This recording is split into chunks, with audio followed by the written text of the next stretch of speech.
Chapter 161, The Best of the Best. After entering the club and meeting up with Leonardo, Greg stated his reason for coming without wasting his breath on anything else. He knew that when dealing with a person like Leonardo, it was best to get straight to the point. A deal. You think I need to work with you? Leonardo scoffed scornfully. He had plenty of people working for him and could easily get rid of Caspian himself. He did not need anyone else's help. You're indeed a capable man, Sir Leon. But since Caspian and South Lake Corporation are our common enemies, wouldn't it be better for us to work together? Greg hastily explained. Glorious Group isn't after anything else. All we want is Caspian dead. Once that's done, South Lake Corporation will be yours, Sir Leon, including all of the company's assets and holdings. Greg knew full well that Leonardo was a ruthless man. The slightest slip-up could lead to his doom. Though he tried his best to keep his fear in check, his body was still trembling slightly. Since Glorious Group has expressed such sincerity, there's no harm in letting you guys join in, Leonardo said. He did not expect Caspian to have made so many enemies. Still, since Glorious Group wanted Caspian gone as well, he was more than happy to oblige. All right. I'll start making the preparations. I'm looking forward to our partnership, Sir Leon, Greg said before leaving. Once he stepped out of the club, he realized that the back of his shirt was soaked through. He had been intimidated by what he saw inside Regal Club, but nevertheless, he had managed to form an alliance with Leonardo. Thus, he fulfilled the task Taylor had given to him. Sir Leon, why did you agree to work with Glorious Group? The Reaper asked in confusion. I heard that Greg is a Tigran. Regardless of his nationality, our enemy's enemy is our friend, Leonardo said with an icy expression. Cut the crap. Get everything ready. We'll strike tomorrow. The next day came, and Willow went to work as usual. After everything that happened yesterday, South Lake Corporation was starting to resume normal operations again. In the morning, Carl came over to South Lake Corporation to see Willow. Why are you here, Dad? Willow asked, puzzled. Willow, how's the company doing? The stewards are starting to regret terminating their contract with South Lake Corporation, Carl said. Initially, Marilyn assumed that South Lake Corporation would not be able to go up against Glorious Group, so they immediately terminated the contract with South Lake Corporation. She did not expect a complete turnaround of the situation to happen in just half a day. South Lake Corporation had changed the tides, and in half a day, they had acquired tens of companies that terminated their contracts with them. Unfortunately, it's too late for regrets. When South Lake Corporation faced a crisis, the Stewart family insisted on terminating the contract. It's unlikely that we'll ever work with them again, Willow said curtly. She had seen through the Stewart family now. They were the type who would kick someone when they were down. Are you upset with me, Willow? Carl asked timidly. Why would I be upset with you, Dad? Willow said with a forced smile. It was Grandma and Uncle Donald who made the decision. It has nothing to do with you. If you don't want to continue working for Stewart Group, you can just join me here in South Lake Corporation. There are plenty of suitable positions for you. Willow knew that her father had a low standing in the family. That was why she wanted him to work at South Lake Corporation. At the very least, the Stewarts would not look down on him as much. Thank you for the offer, Willow. Let me think about it. By the way, did Caspian help you turn things around? Carl asked. Caspian. All he does is boast. He didn't do anything big. I never think he'd be of help to me. Willow shook her head and said, if not for that mysterious person, there was no telling what would have happened to South Lake Corporation. Don't say that. I have a feeling Caspian did something in secret. Anyway, now that things are going well for South Lake Corporation again, you have nothing to worry about anymore, Carl said. Why do you trust him so much, Dad? I know he treats me very well, but sometimes he boasts a little too much. Willow expressed with a look of exasperation. Trust my judgment on this, Willow. Caspian is definitely capable of achieving great things. All right, I'll get going now. You should get back to your work, Carl said and left. Willow went back to her work. Although the situation had improved for South Lake Corporation, she could not let her guard down just yet. Meanwhile, Caspian brought Sylvia to Southlake Corporation's branch office. He sat in the lobby looking relaxed and unhurried. The 30 Special Forces soldiers had gathered at a moment's notice, including Macy. All of the employees at the branch office had been given the day off. Caspian did it intentionally. Sylvia had received word that Leonardo would be bringing his men over to stir up trouble. It would not be good if too many people witnessed the bloody spectacle that was about to unfold. Besides, he did not want too many people to know about his identity. Thus, he had Jeffrey arrange for everyone to get the day off. Right now, several hundred cars were parked outside the office building. 3 or 4 people alighted from each one.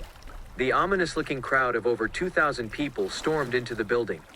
Leonardo was in the lead, and when he saw Caspian sitting casually in the lobby, he asked, "Are you Caspian Lynch?" "That's right. You're Leonardo Xanthos." "Right. What's this? Did you come over in person to kneel at my feet and apologize to me?"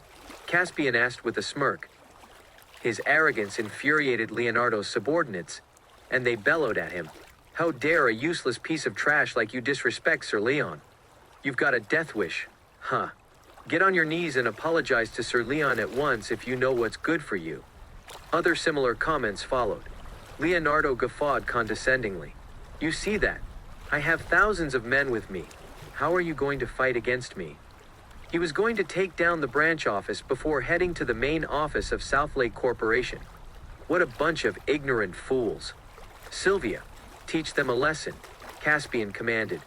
"Yes, Caspian." Sylvia, who was standing beside him, answered at once. Without a moment's hesitation, she clapped her hands. The 30 Special Forces soldiers who had been in hiding rushed forward at once. Macy was one of them. She had been bored out of her mind back at South Aridlands, and now that she finally had the chance to join a fight, she was roaring to go.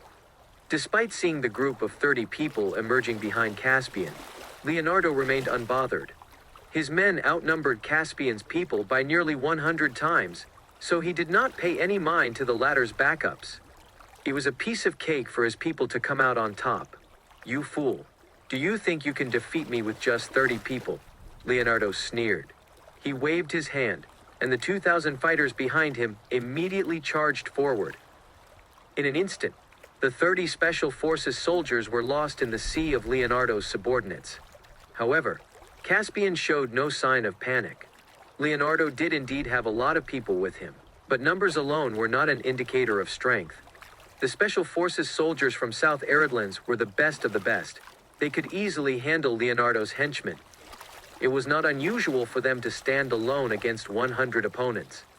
These Special Forces soldiers had faced even worse odds and more dire situations before.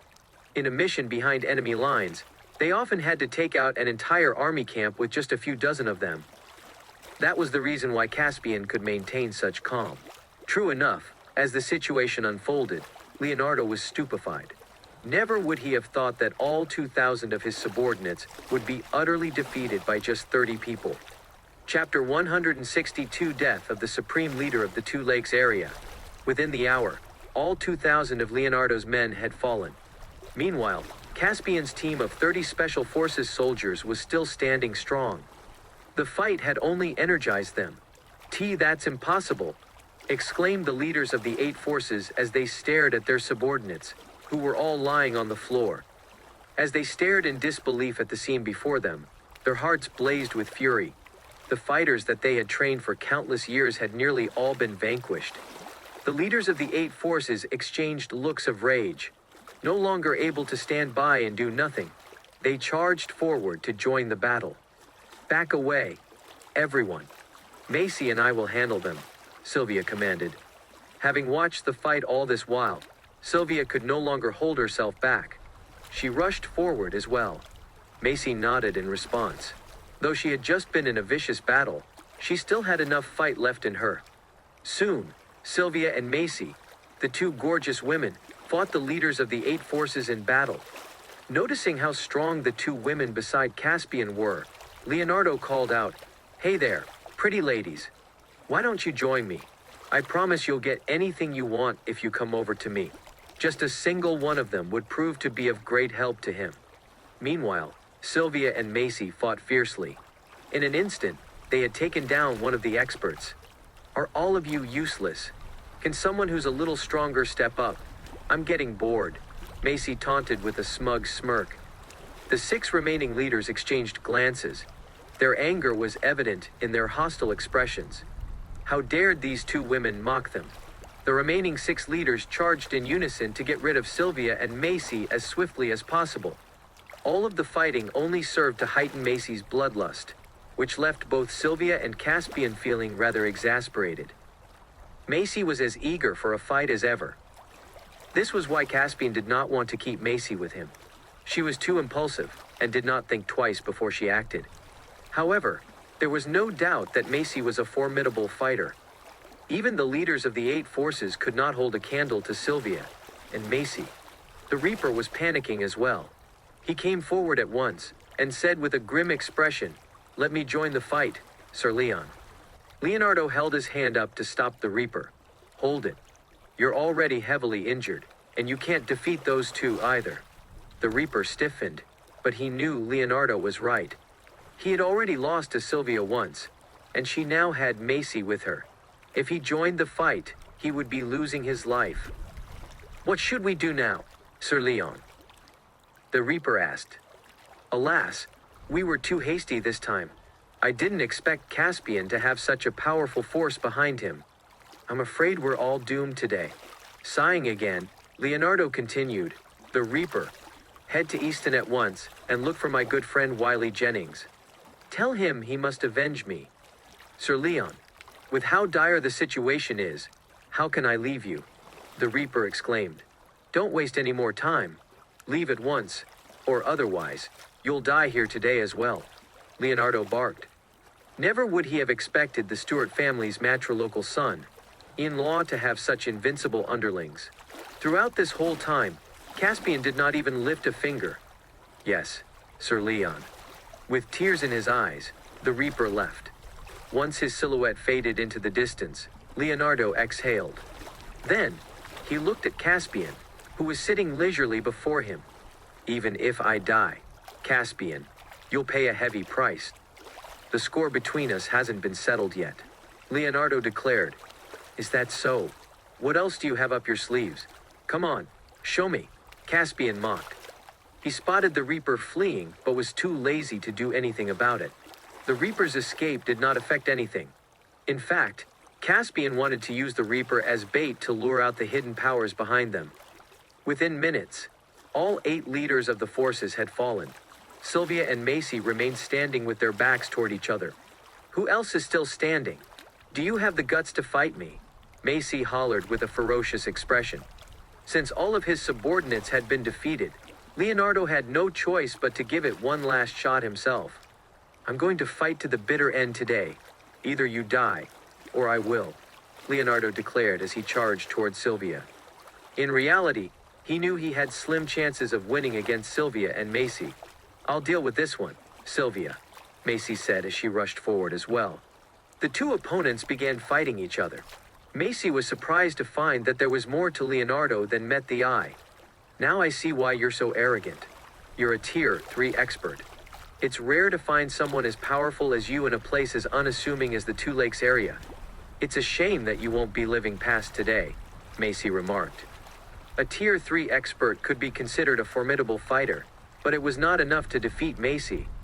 Meanwhile, Leonardo was thunderstruck. He did not hold back in his attacks, but Macy seemed unharmed. Leonardo could hardly accept that. Just who was this woman? Where did an expert like her come from? Why was she so willing to obey Caspian's orders? Just how powerful was Caspian? "Macy, don't waste your breath on him. I'm giving you 3 minutes. If you don't get rid of him within that time, you can leave South Lake City and return to South Aridlands," Caspian said indifferently. The moment he finished speaking, Macy began exuding an even more ferocious air. "I was going to toy with you for a bit, but it looks like I'll have to make quick work of this," Macy said with a chuckle. She had finally gotten the chance to come to South Lake City and remain beside Caspian. She did not want to return to South Aridlands so soon. Macy no longer held back. She lunged at Leonardo in full force. Leonardo's expression turned grim as he fought back as hard as he could. He dared not let his guard down, as he faced off against Macy. Both their fists slammed into each other, and a clear crack rang out. Leonardo's face contorted in pain. In an instant, all the bones in his arm seemed to have shattered. He was indeed a Tier 3 expert, but he was still outclassed by Macy. If Sylvia and Macy were this powerful, just how formidable was Caspian? Leonardo dared not dwell on that thought. He felt a sliver of regret. If he had given in sooner, perhaps he could have lived. And now, it was too late. Leonardo knew he had barely any chance of survival. All he could do was try his best to fight back. After a few more exchanges, he was utterly defeated. He spat out a mouthful of blood before slumping unconscious on the floor. He was a decent fighter. What a shame. Clean the place up, Caspian instructed after seeing that Leonardo had been taken out. If someone like Leonardo had joined the army, he could have made something of himself. But since he had chosen to side with evil, death was the only thing in store for him. Chapter 163. Tigra's real goal. Leonardo, the supreme leader of the Two Lakes area, had been killed. None of the leaders of the 8 forces survived either. Their subordinates, which numbered into the thousands, had all been captured as well. Things seemed to have settled down in the Two Lakes area. There were fewer cases of crime and other vicious incidents. Over at Glorious Group, Taylor was shocked by the news. What did you say? Leonardo was killed. Thank goodness we were slower than them. If we had gone over to the branch office of South Lake Corporation with them, I'm afraid we would have shared his fate. Caspian was indeed the Diateranian god of war. He was not an easy person to deal with. That's right. Just who is Caspian anyway? Is he really just the steward's useless son-in-law? Greg exclaimed. He was beginning to doubt Caspian's identity. He had assumed that with Leonardo personally leading the attack, he and his men could have easily wiped out Caspian. No one expected things to end up like this instead. Let's cancel the plan for now, and find a way to get our hands on the treasure from the mine. First, as for Caspian, we'll have to wait a little longer. Or maybe we could target his wife instead. She's his weakness, Taylor said thoughtfully. Understood, Mr. Kemp, but I have a request. Once we kill Caspian, can I get his wife as my reward? Greg asked expectantly. The moment he first laid eyes on Willow, he began imagining what it would be like to get her in bed. Sure, Taylor agreed with a nod. He thought Greg was being incredibly short-sighted. All he wanted was a woman. Once they got the treasure in the mine, they could have all the women they wanted. Inside a 5-star hotel in the Two Lakes area, Celestia was stunned and terrified by the news that Leonardo had been killed. Ms. York, now that Leonardo has been killed, the Two Lakes area will undergo a massive fear. Celestia's expression was stormy. Clenching her jaw, she said, "We came to the Two Lakes area to expand the family's influence. We thought we could use Leonardo to gain some resources. Who would have thought that Leonardo would have been killed so easily? Who is Caspian? What background does he have? Why is he so powerful?" Adam shook his head and sighed before responding. "I don't know either, Ms. York. It's too late to talk about this now. We have to leave at once." "All right, we'll retreat and settle this score next time." Celestia knew how dangerous the current situation was. Since Leonardo was dead, she no longer had someone to do her bidding. There was no point in sticking around in the Two Lakes area. She had to return to Dord City as soon as possible and report everything to her family. Those in charge of the family would decide their next course of action. Leonardo's death greatly affected the York family from Dord City. Just then, there was a loud bang as someone kicked open the door to the hotel room. "Thinking about leaving now. Don't you think it's a bit too late?" Caspian remarked as he came in with Sylvia. "Caspian." Celestia's expression hardened at Caspian's sudden arrival. "Leave, Ms. York. I'll delay them," Adam yelled as he rushed toward Caspian. However, Caspian did not do anything. Sylvia dashed forward, and in the blink of an eye, she was gripping Adam by the neck. "You overestimate yourself, fool," she mocked. Adam's face turned bright red. Celestia was rooted to the spot. She knew full well she had no chance of escaping. "What on earth are you planning to do, Caspian?" Celestia asked shakily. It's you and your family who insist on stirring up trouble. You came all the way to South Lake City to mess around. It wouldn't make sense if I didn't fight back. Right? Caspian commented nonchalantly. He flicked his hand, and Sylvia kicked Adam in the abdomen. Adam's head bashed against the wall, and he spat out a mouthful of blood. The forceful blow ended up killing Adam. Mr. Bassett, Celestia cried out softly. This is a lesson for the Yorks of Dord City. When you get back to Dord City, tell your family that it's best if they stay out of the matters here in South Lake City. If not, I'll make sure it's a one-way trip for those who come over. Caspian threatened coldly. Celestia froze. It was her first time being issued such a ruthless threat. This isn't over yet, Caspian.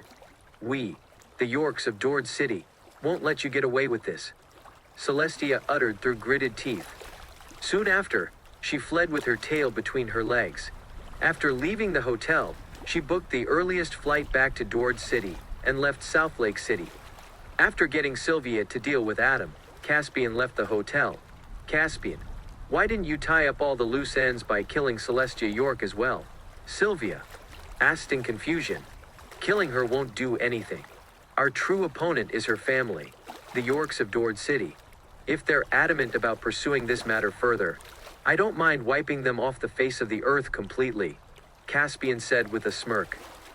The incidents in South Lake City had nothing to do with the Yorks of Dord City, but they insisted on butting into the situation. I get it now, Caspian, Sylvia said with a look of realization. I hadn't thought of that. Caspian's eyes gleamed shrewdly. While it was easy enough to kill Celestia, there was no point in doing so. The Yorks back in Dord City were the true masterminds.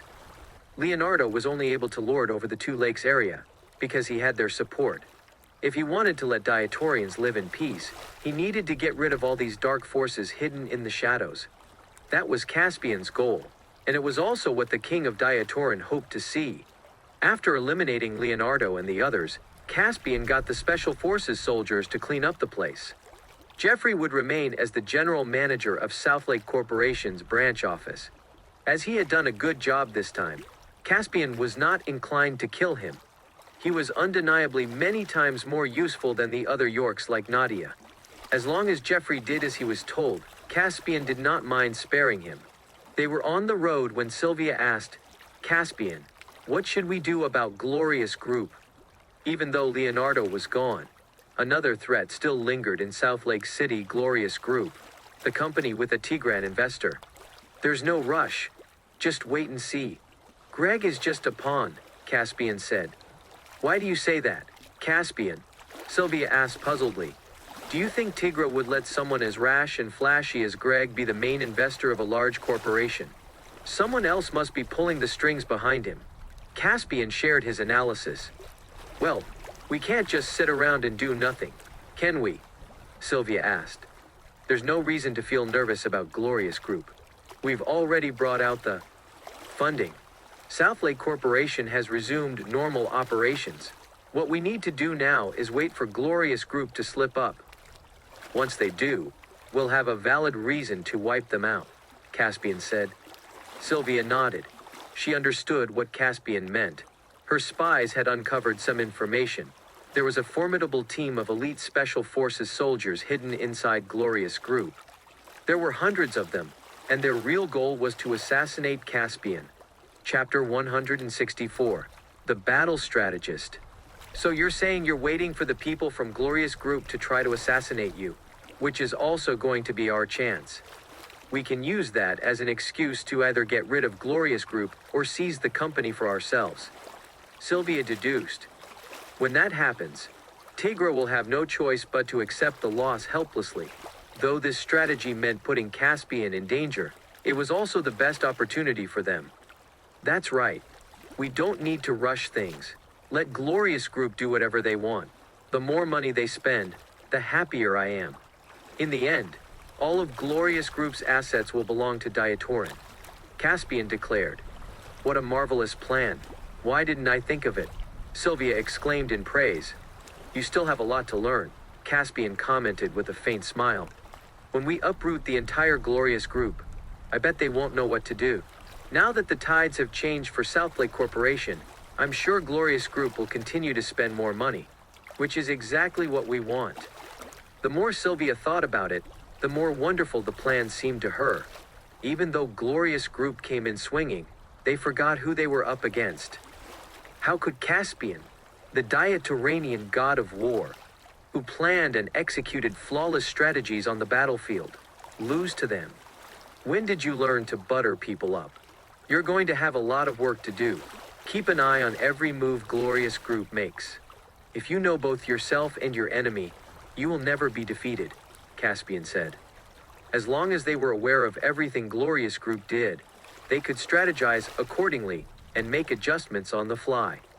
Not only did Caspian want to protect Southlake City, but he also wanted to get rid of anything and anyone that would be a threat to Willow. He wanted to ensure that Southlake Corporation, which was now managed by Willow, would slowly grow bigger. I'm still worried about you. You're the Diaturanian god of war. No harm must come to you, Sylvia said in concern. We've been in situations far more dangerous than this one.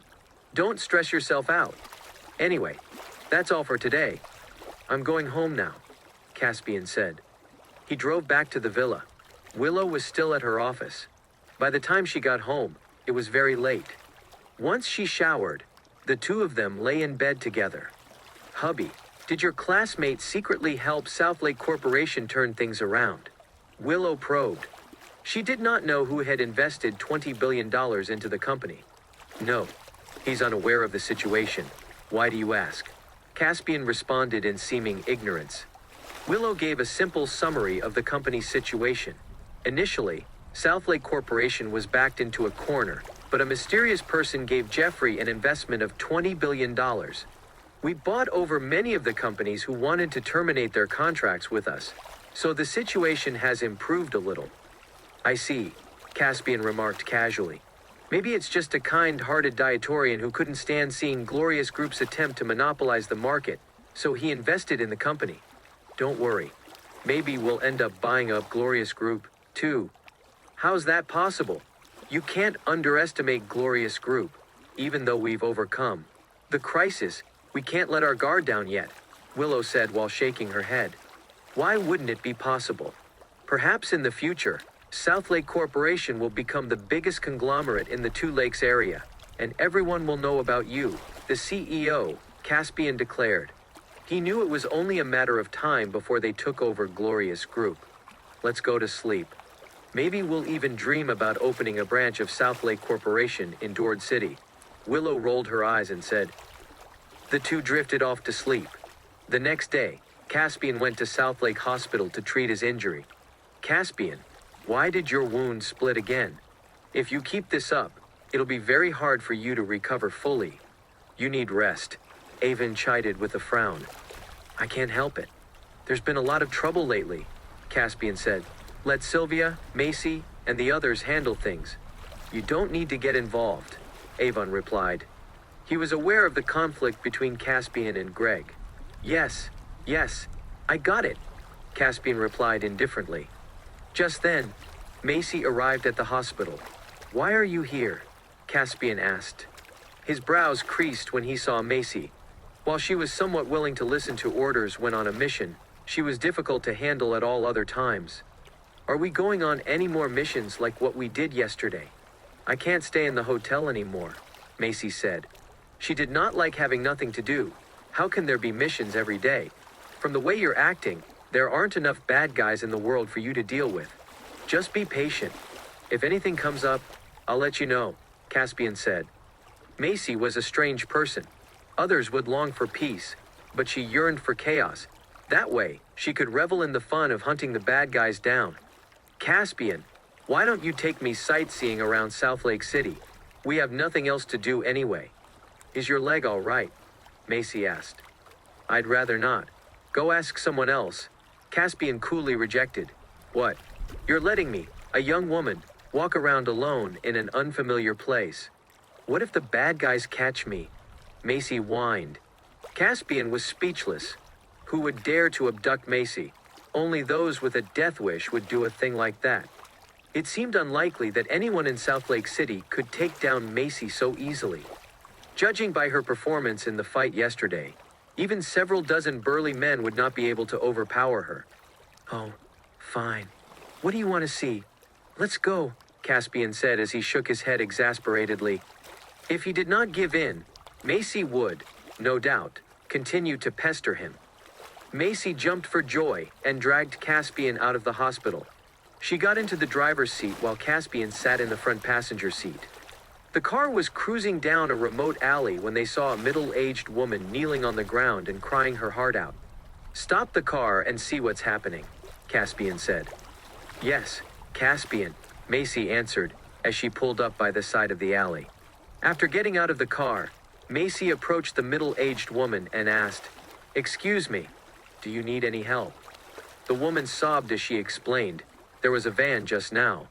It came out of nowhere, and a few people got out. They took my child. It all happened so quickly. I didn't even have the time to react." "What? How could that happen? How long has it been since they left?" Macy exclaimed in anger. "They left a few minutes ago. I don't think they're locals. I memorized the van's license plate number," the woman replied. "Come with me. Get into the car. We'll go and look for your child," Macy declared. She felt disgusted and resentful. Chapter 165, Rescuing the Child. "Yes, of course. Thank you so much," the middle-aged woman gratefully said as she wiped her tears away. The woman, Carla Lister, was heading home with her daughter when the kidnapping took place. "Caspian, her daughter got kidnapped. I want to help her rescue her daughter. Can I?" Macy asked after getting into the car. She was impulsive at times, but since Caspian was still her superior, she did consult him on such matters. "Sure. Let's move quickly," Caspian replied at once. Though he had been sitting in the car, he overheard Macy's conversation with Carla and knew what happened. Even if Macy had not offered to help, Caspian would have done something, too. When confronted with such malicious acts, he was determined to teach the culprits a lesson. Macy drove off in the direction Carla reported to her. She drove so quickly that Carla kept shrieking at the top of her lungs. On the other hand, Caspian remained fairly calm. He knew Macy was a good driver, so he was not worried about his safety. "Can you drive a little slower? I'm scared," Carla gasped in terror. "If I slow down, we won't be able to catch up to your daughter," Macy said. She needed to drive as quickly as possible to chase down the kidnappers. Carla nodded before clutching the seat tightly. She told Macy the license plate number. As Carla had already reported the crime to the Inspector General's office, the inspectors would be jumping into action as well. Joey was out in the field dealing with something when she received the report about the kidnapping, so she assigned a team to hunt down the kidnappers. By the time Macy started pursuing the kidnappers, Joey had already gone after them. The inspectors had access to the surveillance footage in the city, so they used the van's license. Joey received word that the kidnappers were fleeing to the north of South Lake City. The SUV sped down the road as Macy relied on her sixth sense to give chase. She was flooring the pedal and pushing the vehicle to its limits, though she made sure to keep it under control. If Caspian got into an accident while she was driving, she would never be able to make up for it. While it was important to save Carla's daughter, Caspian's safety was even more important. Thus, Macy stayed alert the whole time and made sure she only drove as fast as she safely could. Joey was driving along the outskirts of South Lake City when she was startled by an SUV shooting past her. Did the driver have a death wish? She felt as if the SUV had flown past her. Joey stepped on the gas as well. Time was of the essence, and she needed to rescue the child. Soon, Macy spotted a van that matched Carla's description. The plate number was a match as well. "That's the van, right?" Macy asked Carla. "Yes, that's it. That's the van," Carla exclaimed in agitation. "Got it," Macy replied with a nod as she slowed down. Since they had tracked the kidnappers down, it would be easy enough to rescue the child. For now, they had to ensure they did not alert the kidnappers by tailing them too closely. If not, the kidnappers might even end up hurting the child. Meanwhile, the driver in the fleeing van exclaimed in fear, "Bad news. Someone's tailing us." He noticed the SUV through the rearview mirror. The two men in the back seat turned around and spotted the SUV as well. Dragon's Hill is just up ahead. If we enter the mountain, we can shake them off our tail, or we can just deal with them there. The bald guy in the back seat said viciously. Got it. The driver replied as he sped up and drove the van toward Dragon's Hill. The two men in the back had bought out their weapons. Soon, the van entered Dragon's Hill, and the deer chose a narrow path. Macy watched as the van entered the valley of Dragon's Hill. She asked puzzledly, what are they doing? If they enter the mountain, it'd be even harder for them to escape. Just follow them first, Caspian instructed. All right. Macy drove after the man. When Macy drove the SUV into the valley, the kidnappers had already gotten out of the van. The three men standing there were prepared to take on the people who had been tailing them. One of the trio was holding Carla's daughter. Upon seeing this, Macy stopped the SUV once. How do you want to settle this, Caspian? Are we taking them out? Macy asked. It's best if we can capture them alive. The most important thing is protecting the child from harm and making sure she's not traumatized, Caspian said. Not only did they have to save Karia's daughter, but they had to make sure she was not traumatized by the incident. And if they did catch the kidnappers alive, they might even be able to unearth a criminal syndicate. Understood, Mary said with a nod. She knew it was important to protect the child. If the child witnessed a bloody scene, her life would be affected for good. Release the child if you know what's good for you. I'll consider sparing your lives, Macy said icily. If not for Caspian's plan to save the child, she would have attacked them right away. The moment the three men spotted Macy, their eyes nearly fell out of their sockets. They did not expect such an attractive woman to be the one coming after them. That's one fine chick, boss. Why don't we keep her alive? We can have some fun first, one of the other men said to the bald guy while gulping. Women as beautiful as Macy were few and far between. It was clear that the bad guy was the leader of the trio. That's right. We can have our way with her first before selling her off afterward, the other men suggested with a wicked smile. None of them thought a gorgeous woman like Macy would show up to save the child. In an instant, their lust won out. All right. Capture her alive and kill the man and the other woman. The three men were all interested in Macy. After hearing what they said, Macy was even more furious. How dared they lust after her? Mommy, save me, Mommy. The little girl cried. Let go of my child, Carla screamed. Panicked, she ran toward the three men. Stop, don't go forward, Macy shouted. She was taken aback by Carla's sudden move. If Carla rushed over there now, she would either end up dead or be taken as a hostage. Just then, the men brought out their guns and pointed them at Caspian and Carla. Macy and Caspian were caught off guard. Carla was terrified and dared not take another step forward. The guns scared her witless.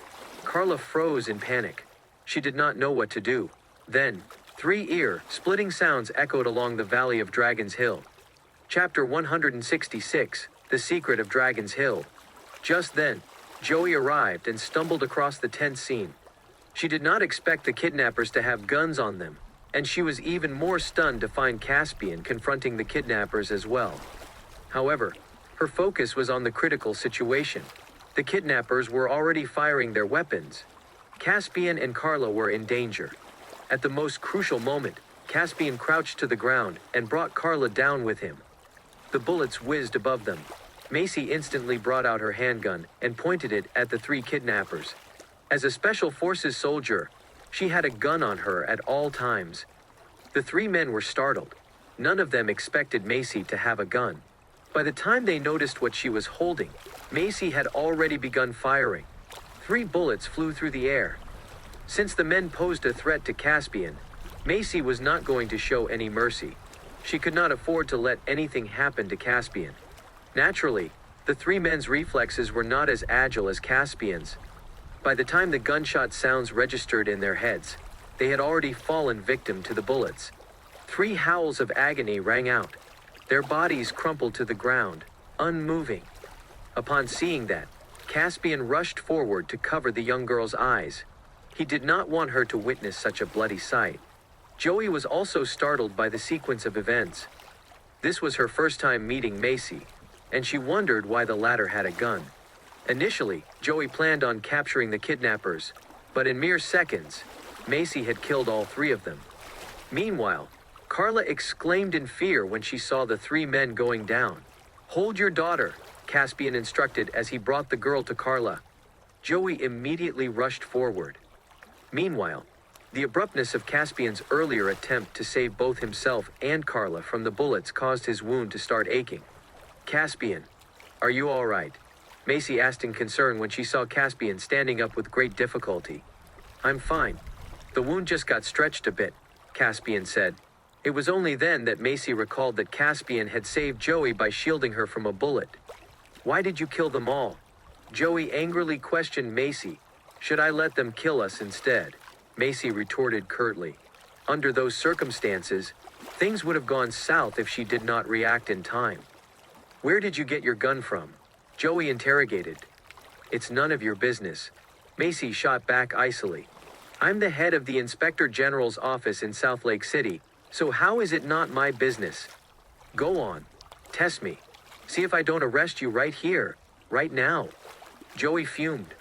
Macy's arrogance had surprised her. Even though Macy saved the young girl, she also killed three men. In Joey's eyes, what Macy did was also a crime.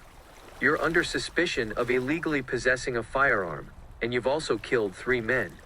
You need to come with me to the Inspector General's office for further investigation," Joey said as she got ready to handcuff Macy. Macy was not someone who would take that lying down. Joey became even more furious. She even brought out her gun. Feeling somewhat flustered, Caspian swiftly explained, "Calm down, both of you. Joey, this is my comrade, in arms, Macy Osborne. She's also a Special Forces soldier, so she has the right to carry a gun." If he did not jump in to clarify the situation, he feared the two women would come to blows. Joey's expression stiffened. She did not expect Macy to be more than just an ordinary citizen. "So what if she's a Special Forces soldier?" Joey scoffed scornfully. "What's this? Are you looking down on Diatoran Special Forces? Why don't we see who's stronger?" "Huh," Macy retorted. "Quiet, both of you," Caspian snapped. Both women were stubborn as mules. Still, even though they could not stand each other, Caspian was beside them, so they stopped fighting. Meanwhile, Carla was still crying as she hugged her daughter. Once she calmed down a little, she expressed her gratitude toward Caspian. If not for Caspian and Macy, her daughter would have been taken away. When Macy dealt with the three bodies, she found something strange. They were about 30 miles away from South Lake City's city center. Few people came to this area. Yet, it looked as if someone had gone digging through the valley. Judging from the traces left behind, it had been quite a major project. With everything that had been happening lately, Macy kept her eyes out for anything and everything that seemed unusual. The moment she spotted something, she would do her best to get to the bottom of it. Macy went forward and studied the traces carefully. Joey followed her. "What's going on here? How strange," Joey remarked after seeing the marks. As she came from the investigative division, she had keener senses. The two women checked the surrounding area, and soon, they found an underground passage behind a dense thicket. "What's this?" Joey exclaimed. Caspian came over to take a look. The passage went on without end. "How unusual. Could there be some kind of underground tomb here? Did someone come over to rob it?" Macy suggested. "What a load of nonsense. How can there be a tomb in a place like this? Since it's a fairly large mountain, I guess there could be mines in there," Joey said after scanning the surroundings. "Whatever," Macy said indifferently. As long as it did not pose a threat to Caspian, she did not care what it was. As Caspian's wound had split open, he needed to get it treated as soon as possible. Since the crisis was over, they left Dragon's Hill. Macy drove Caspian to South Lake Hospital. After checking Caspian's injury, Avon was horrified. "What's going on with you, Caspian? Why did your injury worsen again?" "We ran into something just now," Caspian said somewhat awkwardly. He felt bad for repeatedly troubling Avon with his injury. "Macy, look what you did. Why did you insist on dragging Caspian out of the hospital to go gallivanting with you?" Avon snapped. "Hey, you don't know what happened. We did something good, okay. We saved a girl from being kidnapped, Macy declared proudly. Still, you shouldn't have let Caspian's injury worsen, Avon retorted without backing down. Ugh, you're so annoying. Can you stop talking? It's not like I wanted that to happen. Macy shot back as she stomped her foot in anger. That being said, if Macy had not insisted on dragging Caspian out of the hospital, his wound would have not split open. Thus, while Avon tended to Caspian's injury once more, Macy slunk back to the hotel in dejection.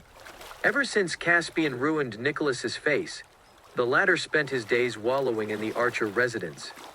Nicholas dared not leave the house, and he even thought taking his life.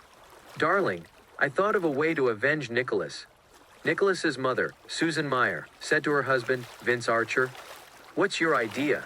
Vince asked. Southlake Corporation is still going through a difficult period. Even though things have gotten better for them, it's still going to be hard for them to go up against Glorious Group. Lena assessed.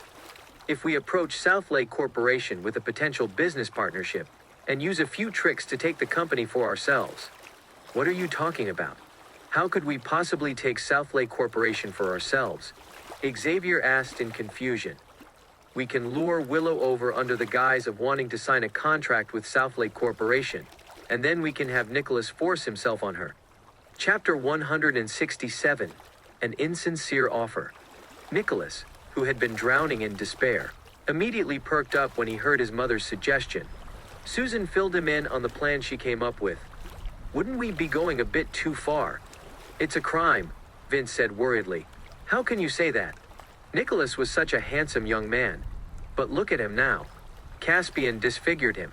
He doesn't even dare to leave the house anymore. What we're doing is nothing compared to what Caspian did, Susan insisted. I'll only have the courage to live if I get my hands on Willow.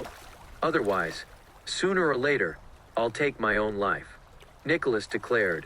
Having spent all his time inside the house, he had lost a lot of his vigor for life. All right, we'll do as you suggested, but I'm worried that Willow won't even agree to work with us, Vince said.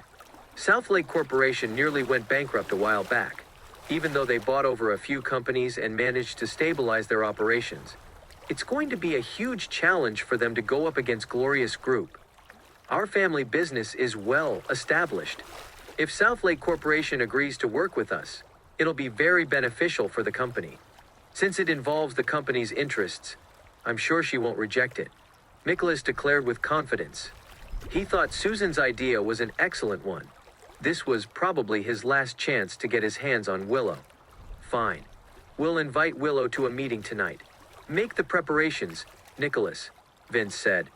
Inside the CEO's office at Southlake Corporation, Willow was so busy that her head was spinning. Just then, she received a call from an unfamiliar number. Hello, who is this? Willow asked. Ms. Stewart. I'm Vince Archer. The man on the other end of the line introduced himself. Upon hearing the name, Willow frowned. She knew who he was, of course. Archer Group was a prominent company in Southlake City. May I ask why you're calling? Willow asked curtly. She assumed Vince was calling to demand answers from her.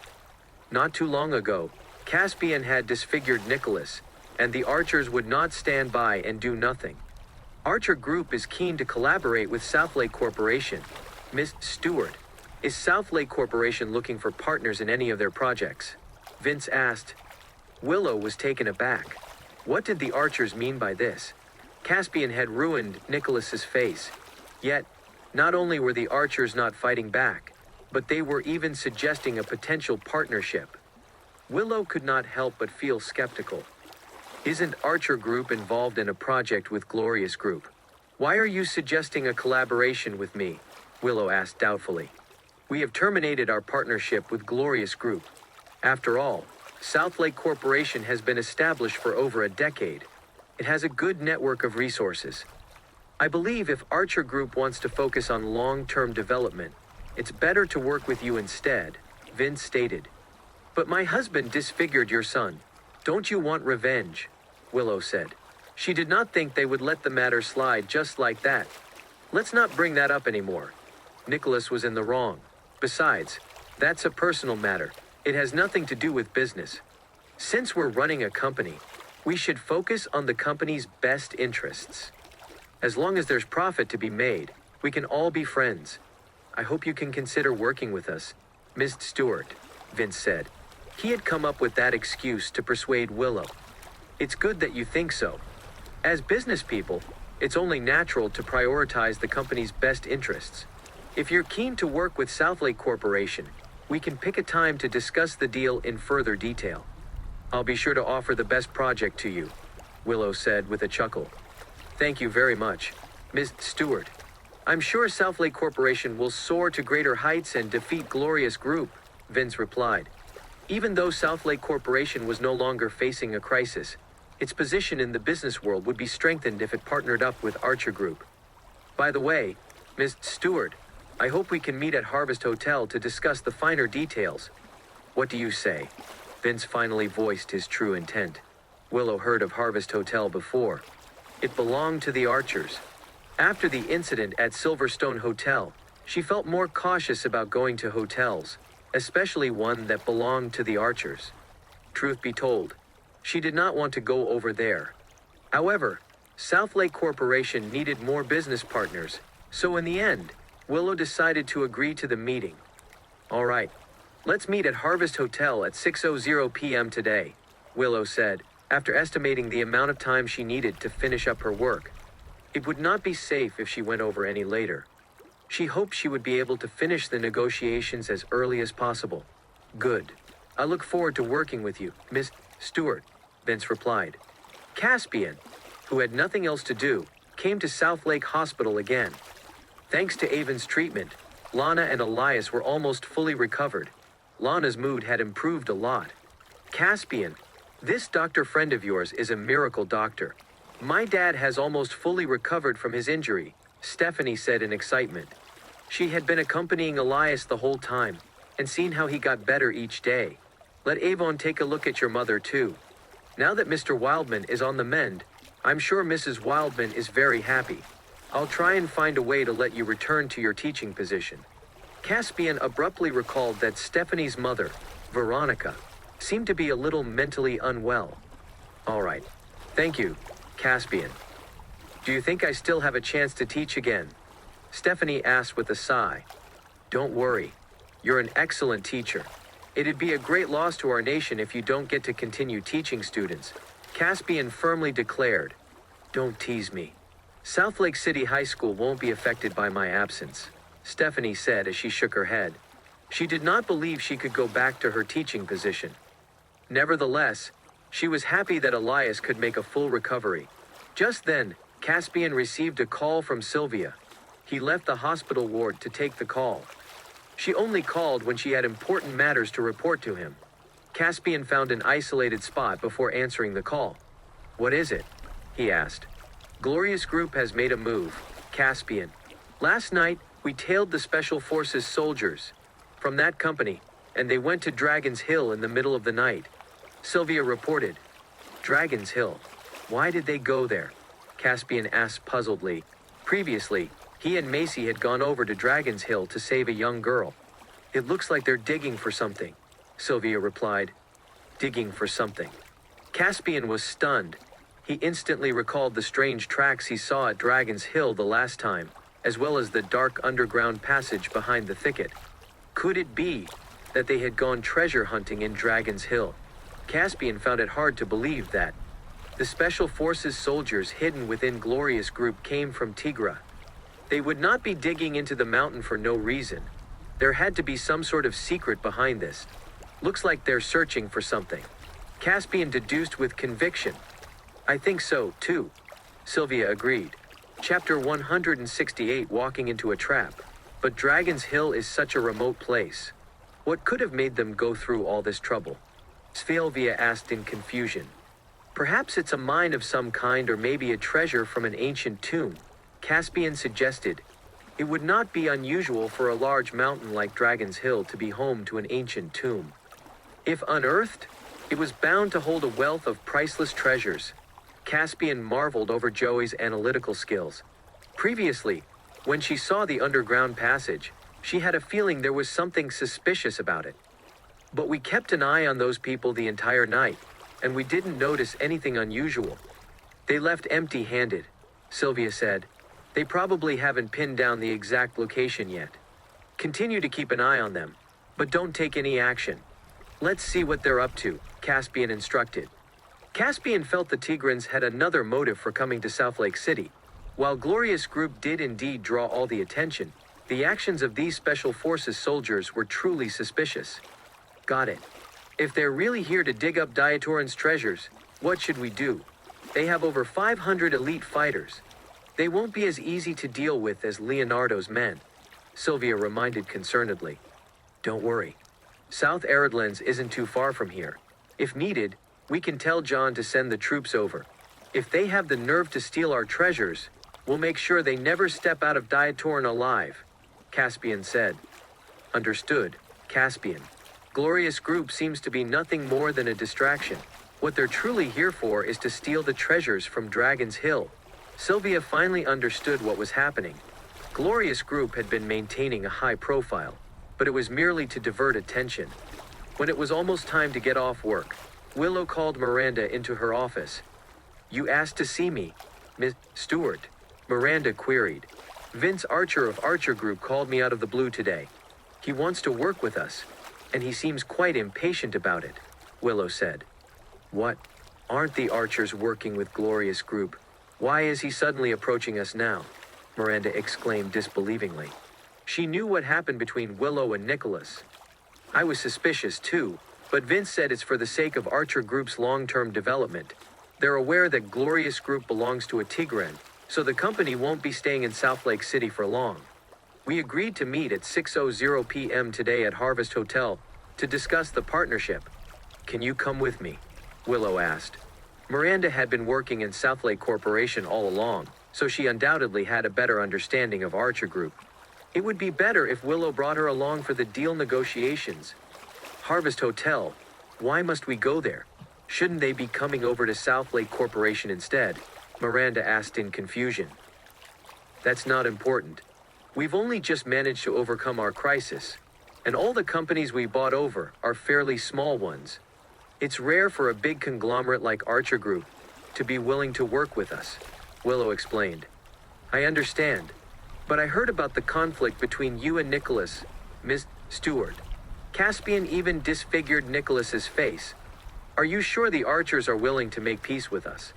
The more Miranda thought about it, the more she was convinced that something was off. After all, the grudge between Willow and Nicholas could not be resolved so easily. It was hard not to be suspicious about the Archers' motive for approaching South Lake Corporation at a time like this. Vince says that as business people, the company's best interests are of the utmost priority. If there's profit to be made, we can all be friends. He considers the situation between Nicholas and me as a personal matter, Willow summarized. Miranda nodded. Vince's statement sounded believable. To a businessman, profits were the only constant in life. If you're fine with it, we can leave now. It's nearly time, Willow said as she checked her watch. It was 5:10 p.m. Sure, Miranda agreed with a nod. Since they were in a rush, they drove over by themselves. Miranda got into the driver's seat of Willow's Rolls-Royce and drove them to Harvest Hotel. Along the way, Willow called Caspian and informed him that she had a business meeting, so she would not be eating dinner at home. Caspian did not ask for more information. Since Willow would not be coming home for dinner, he did not make one. Instead, he called up Sylvia and Macy and went to the hotel to have dinner instead. Macy was thrilled to know she would be having dinner with Caspian tonight. Upon arriving at Harvest Hotel, Willow and Miranda informed the waitstaff that they were there to meet Vince. One of the hotel managers immediately came out to greet them. The hotel manager led them to a waiting room. When the two women entered the room, they saw that it was empty. Where's Mr. Archer? Willow asked. He'll be right here. Please wait for a moment, the manager said before exiting the waiting room. Willow and Miranda had no choice but to wait patiently. Moments later, a server brought them 2 cups of coffee. Alas, even after waiting for nearly 40 minutes, there was no sign of Vince. What's going on with him? It's been so long, and he hasn't shown up yet, Is he toying with us? Miranda said. I'll call him and ask, Willow replied. She was also feeling annoyed. Honesty was important in all business negotiations, but Vince was still a no-show. Both women were getting irritated. However, when Willow made the call, she found that Vince's phone was turned off. Willow and Miranda immediately got a bad feeling. Just then, a bunch of people stormed into the waiting room. All the color drained out of the women's faces when they saw the group of men in black that filled the room. After taking a closer look at the scarred-faced man in the lead, she realized it was Nicholas. Long time no see, Miss Stewart. Nicholas forced out a wicked smile. Nicholas, what are you doing here? Willow had a fright when she saw Nicholas's disfigured face. Miranda was also shaken. Her gut was telling her that something was up. You're here too, Ms. Barton. Don't panic. Aren't we supposed to be discussing a Taste's business partnership?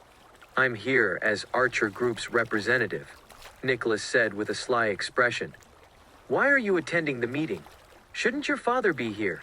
Willow asked doubtfully. Why can't I be here? My dad had something to do, so I came over in his stead to discuss the deal with you, Nicholas said. This was all part of his plan. He tricked Willow over under the guise of a potential collaboration, just so he could get his revenge. This time, Nicholas came fully prepared. He brought a lot of people with him. Furthermore, they were on his territory. Tonight, he was determined to get Willow in bed. Chapter 169, Have My Way with You two. You Archers have gone back on your word and wasted our time. You said you want to work with us, but I don't sense any sincerity. I don't think we need to discuss a potential partnership any longer, Willow declared. She took Miranda by the hand, and the latter stood up. If they stuck around any longer, they were bound to be in danger. This was clearly a trap the Archers had set up for them, and the so-called business partnership was a lie. Nicholas's subordinates immediately stood in Willow's path. The women had only just stood up and were shocked to find their way out was blocked. This was a familiar sight. Was Nicholas attempting to lay his hands on Willow again? Upon recalling what happened the last night, Willow felt a belated sense of fear. What are you doing? What's the meaning of this? Get out of the way, Willow cried out in anger. Alas, Nicholas's subordinates did not even budge. Miss Stewart, Ms. Barton, how can you leave so soon? I'm here as Archer Group's representative to discuss a business deal. Isn't that enough to prove our sincerity? Nicholas said with an unreadable smile. I've changed my mind now. I'm not interested in partnering with Archer Group. Hurry up and get out of the way. We're leaving, Willow declared impatiently. I think it's best if you two sit down and have a peaceful discussion with me, Nicholas said with a smug smirk. Willow and Miranda could not leave the waiting room, so they had no choice but to sit down and see what Nicholas was up to. Ms. Stewart, according to my knowledge, Southlake Corporation managed to stabilize their operations by buying up a few small companies. But if you wish to go up against Glorious Group, you still have a long way to go. Without a strong business partner, sooner or later, Southlake Corporation will be in trouble once more, Nicholas said. He paid close attention to Southlake Corporation's situation. You're right about one thing. Southlake Corporation has indeed overcome the crisis. Even if Archer Group doesn't want to collaborate with us, there will be other companies. Southlake Corporation might have gone through some difficulties, but we're an established company with many more resources available to us. You don't need to worry about us, Miranda firmly declared. In the face of danger, she was still able to keep her cool. When it came to business negotiations, it was best to never show weakness. I don't wish to argue with you. You two know full well what the situation's like for Southlake Corporation. If you agree to my condition, the Archers will definitely help Southlake Corporation regain its former glory and even chase Glorious Group out of Southlake City, Nicholas declared. What is it? Willow asked suspiciously. She had a feeling Nicholas was going to say something entirely outrageous. The two of you will have to be my girlfriends and keep me satisfied. Nicholas expressed his true intention. At first, he simply wanted to get Willow, but Miranda had shown up as well. Thus, he decided he wanted both women. Although Miranda was not as beautiful as Willow, she was still a gorgeous woman with a sultry figure. They were attractive in different ways. Willow and Miranda were furious. In your dreams. Don't even think about it. How shameless. How dare you make such a request? Both women shrieked in anger. Since you refuse to agree to my condition, there's no need for us to discuss any possible partnership, Nicholas said with a shrug. I'll never work with a despicable person like you. Don't even think about it, Willow said fiercely. Me. Despicable. I ended up like this because of you and your husband. I'm going to fuck you today, right here in this hotel. I'll make Caspian regret what he did to me for the rest of his life. I'm going to pound you until I have you begging for mercy. I'll get my revenge, Nicholas roared. He had a lot of pent-up fury. His vicious outburst frightened the two women. You're the one who tried to do indecent things to me first. If my husband finds out that you haven't repented, he won't let you get away with it, Willow threatened. Stop dreaming. No one's saving you this time, Nicholas retorted. He ordered his subordinates to snatch the women's phones away. Previously, his plan failed because Zoe managed to call Caspian. He was not going to make the same mistake. You two are so naive. Do you really think Archer Group would work with you? We've already signed a contract with Glorious Group. My dad only called you today to trick you into coming over. I'm going to make sure I have my fun with you today, Willow. Nicholas sneered. He could no longer wait to get his hands on Willow. Meanwhile, Willow and Miranda regretted their decision to believe in the Archers so easily. You've got rotten luck, Miranda. I only wanted Willow, but since you tagged along with her, I have no choice but to take you too. Nicholas snickered. If my husband finds out about this, Nicholas, he'll come after you. Willow warned fiercely. She was drowning in regret. If only Caspian was here with her. However, she did not tell Caspian where she was going during the call earlier. Is that so? Well, whatever. As long as I get to fuck you today, I have no regrets. I'm already in this state. He can do whatever he wants to me, Nicholas declared. He was slowly descending into madness. His alarming display terrified both Willow and Miranda. They could not believe such a vicious person existed. Tie them up. I'm going to fuck them right here.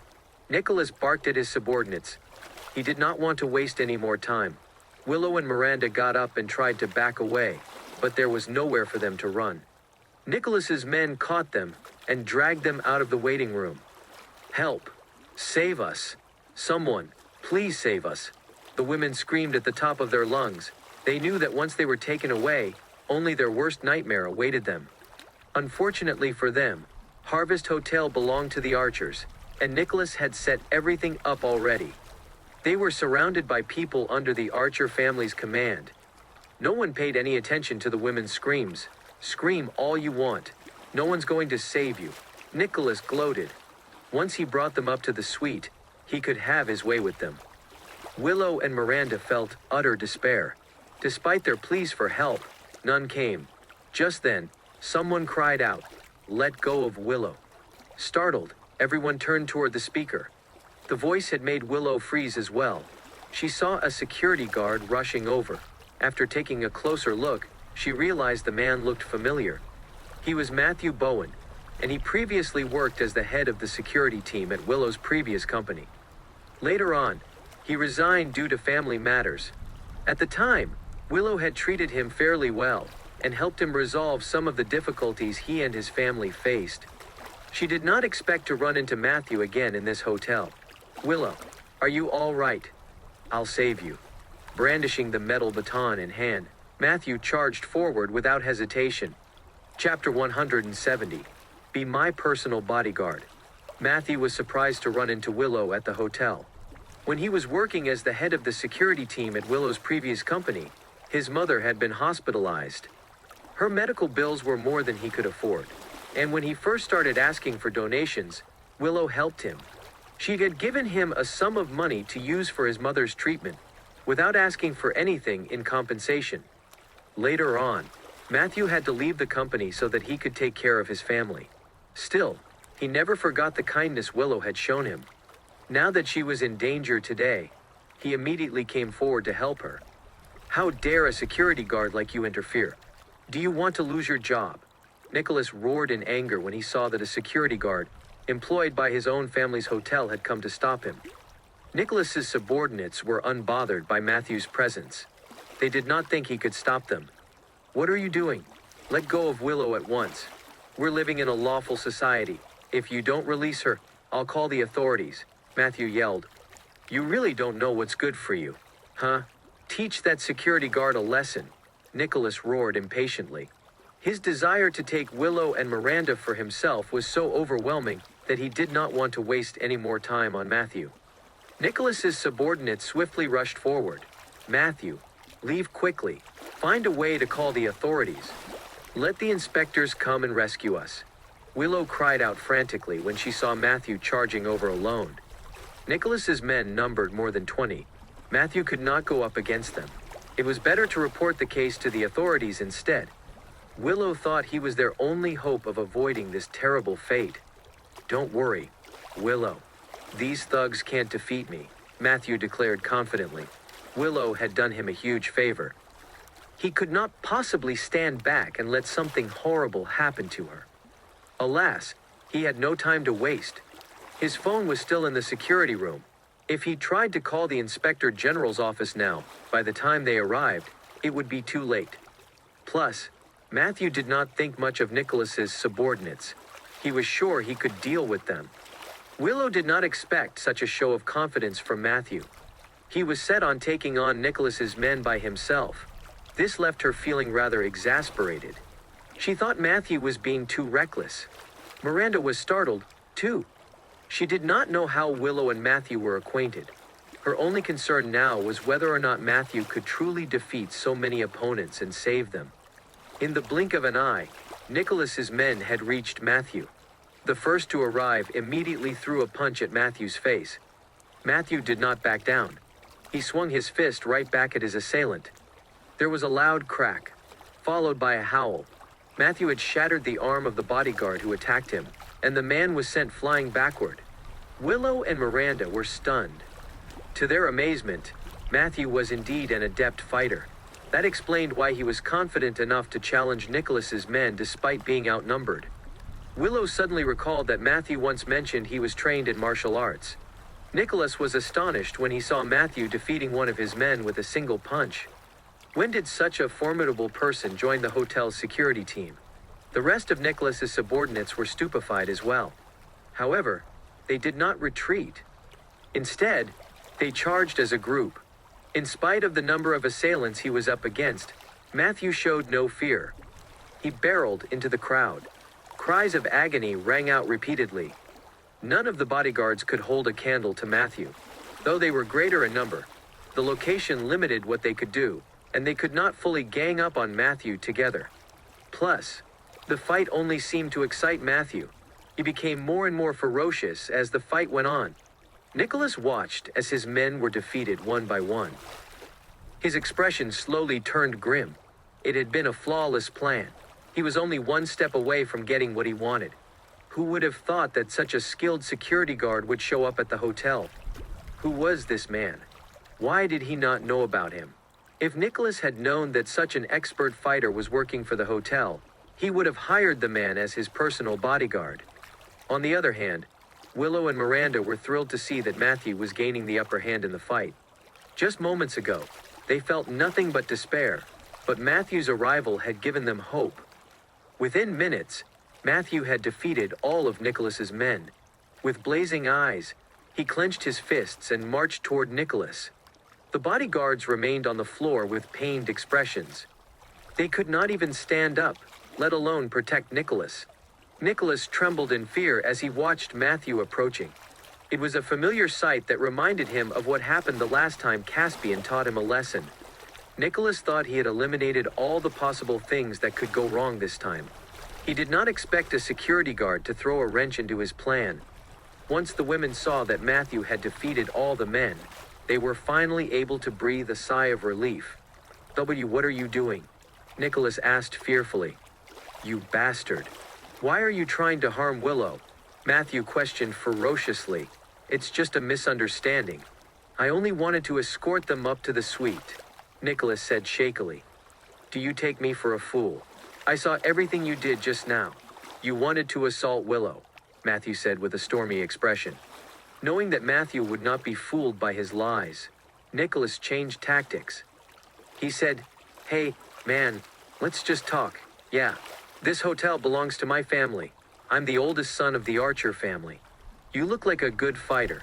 It's such a waste for you to be a security guard.